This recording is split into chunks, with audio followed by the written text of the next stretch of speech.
Hey guys, welcome back to this channel. In this video, I'll be showing you guys how you can design a wedding invitation using Canva or just any invitations that you'd like to create. If you go to templates, it will be a lot easier. So I'm just going to type in invitations. You can specify wedding, like summer party here, birthday party. I'm just going to do birthday party. So I'm just going to customize this template. You can also print with Canva. I'm not going to though. So I'm just going to press design. Here you can change a bunch of things. I'm just going to type in, for instance, type in your name. This is not my name, but you can change it here. And you can change the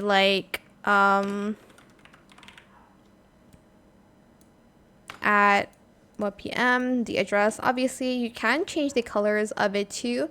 If you don't like the decorations, of course you can change it. Like you don't want any like champagne bottles on it, or like whatever this is, like a glass element maybe.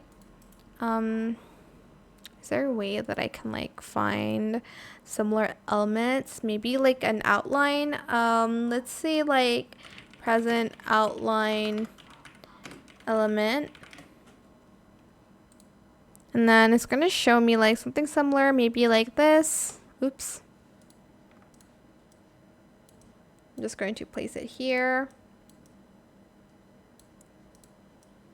Okay, that's kind of like the danger zone. You just put it there, I guess. And I'm just going to color it the same as the rest. This blue maybe, I don't know, it's totally up to you on how you'd want to decorate it. Why is there like this? Okay, there we go. Something like that. It's up to you. Again, I said that millions of times. Maybe let's do like a balloon here. Like a balloon element, or maybe a balloon dog. I'll just use this one. But yeah, that's pretty much it really. That's how you can kind of design an invitation. You can do it yourself without a template, but it is a little bit kind of difficult to do and it does take longer. But if you want to personalize it, go ahead. I hope it was helpful for you guys. Don't forget to like, comment, share, and also subscribe to this channel if you haven't done that already. If you have any more questions about this video, just leave it in the comment section down below. I'll try my best to answer them all for you guys. And if you found this video helpful, please click the thanks button as well. That is it. Thank you so much for watching. Bye.